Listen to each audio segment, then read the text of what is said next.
What's up, guys? Now, you're probably wondering, Lord of the Cubes, what the heck, you're not in your natural habitat. I am recording down here today for a reason that will be revealed shortly. This is Josh. Hello. He's our guest star today. So here's the deal with today's video. Josh and I, at a competition like, I think a month and a half ago now, we made a deal because I found out that Diane Cheng was making these really tiny 7x7s. It reminded me of when I got a really tiny 4x4 from a cubicle mystery box thing, and I turned it into this, which is a triaccus tetrahedron shape mod of it. And I thought, what if I did the same thing to the 7x7? I did end up designing that, but I really didn't want to print out all 218 parts and glue them on separately. So I asked Josh to do it for me, but he didn't want me to pay him in money. He wanted me to pay him with the puzzle design. Yes. So, I was hoping to get a much larger one of these, but when it comes to designing, I have no idea where to start or what I'm doing. So, in return, I was like, I'll print and glue. If you design a giant puzzle we can make a world record together with. Right, because this was just a little bit too small to be optimal for speed solving.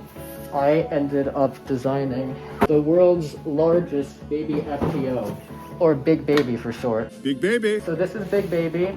As you can see, this is much larger than your average Baby FTO. Here's a banana for scale, and for those of you who aren't familiar with the imperial measurements, here's a 3x3 for scale. So yeah, this was very fun to design. Also good practice making giant puzzles in general. This is what I meant when in my last few videos I kept saying I had a very big design to show you guys. I did mean it literally. It is stickerless. You can actually really see the black in the corners the way I ended up making it. It turns very well, which I was very pleasantly surprised by. One of the features I liked, it was easy to assemble. Thank you. That made it nice. Yeah, it is just the mechanism of a Skewb on the inside, since this is the mechanism of a Skewb. So, you know, it's fairly easy to make because of that. This is in fact a world record. I believe the edge length is 1.5 meters, and I believe the previous world record held by Tony Fisher, there was never an exact measurement given, but it appeared to be about 6-7 inches to an edge, about that range. This isn't the only world's largest Baby FTO, there are actually two, because Josh here is the absolute GOAT, and he also made one for me and surprised me with it today as we were going to record the video. I cannot thank you enough for this. It's even in my color scheme. The other one has the standard octahedron color scheme. Well, that way we could tell them apart, because I didn't want to mix up whose was whose. So. I guess it doesn't matter if they're identical, but yeah. And speaking of mixing things up, that's what I'm going to do now. I'm going to be doing this all this way. So for those of you who are wondering why there are not holes in some centers, but there are holes in other centers, that's because, for those of you who aren't aware, the Skewb mechanism is actually the same as the Jinx Pyraminx mechanism, which only has 4 axes of rotation, which means that these centers that have holes in them are centers. These corners actually are mechanically identical to edges, and then these centers that don't have holes are corners on the inside. All right, get ready for the first ever Big Baby team solve. This is a fun sentence. All right. 3, 2, 1, go. Okay.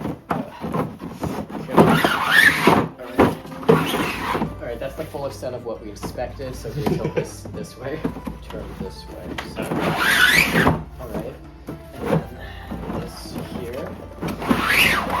So the white side is now complete. Okay, so what I usually do for this is like sledgehammer and then unsledgehammer type thing for these corners. So okay, yeah, this is gonna mess up the white side.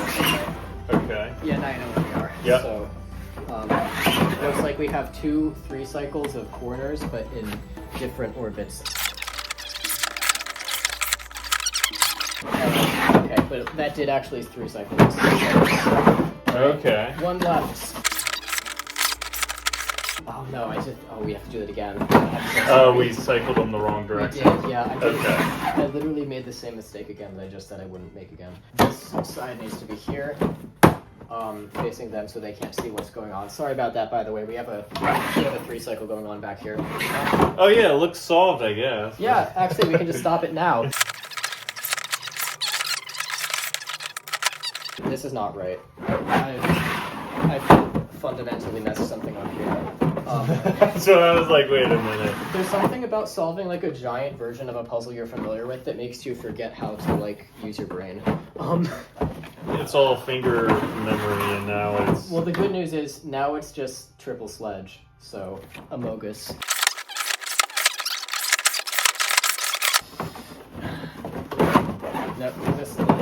Yeah, let's do that. Stop timer. All right. All right. We got 5 minutes and 45 seconds, and that is the world record on Big Baby, which in of itself is also a world record. It might be world record, but at the competition, maybe someone got it quicker.